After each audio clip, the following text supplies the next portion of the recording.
It is absolutely shameful, and the government of India should withdraw this immediately. And I'll tell you why. It was through sources-based information that media was being fed that no impact of the war will be borne by the people of this country. At the very first instance, in the very first week, you've gone and raised the prices. And you're making the cost of war should be borne by the citizens of this country. Why was it that the benefits of oil prices that you all got, the discounted oil that you all got, Indians didn't get the benefit of it? You all kept hoarding the money that you all got. The oil companies kept making money. The government of India kept making money. The advantage was not passed on to the people of this country. And at the first instance of risk that we are seeing, and for the government to be able to absorb it, for all the money you have collected by not passing on the discounted oil price to the Indians, you all have gone and raised the prices. It's a shame, and they need to roll this back.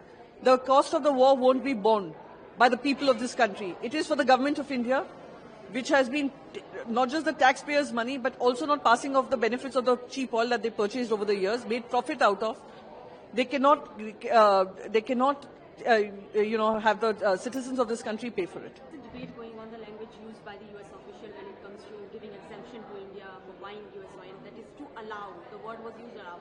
How do you see the language used by US officials? It smacks of, and the silence coming from the government of India, smacks of total surrender to the whims and fancies of a US president.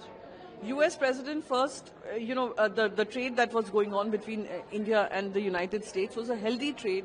Strategic interests and strategic deepening of friendship has happened, but it was disrupted.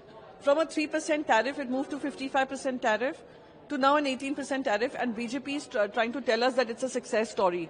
And this tariff has come at what cost? That we have surrendered our strategic rights, our strategic interests, and our energy security needs on the whims and fancies of United States of America.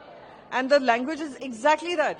The language comes from a space of arrogance that they know that India has surrendered the choice that they can make, the independent choices that they can make. So it's shameful, and the government of India needs to clarify to us, and we have been repeatedly saying this. This trade agreement has not come at the back of equal opportunities on equal terms. It's an unfair trade agreement. Tell us what was compromised for you to get this trade deal, and why were these compromises made with United States of America?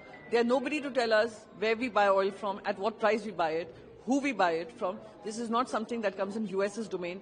That is one and only India's responsibility, Indians' responsibility, the government of India's responsibility, which they have sacrificed at the altar of power.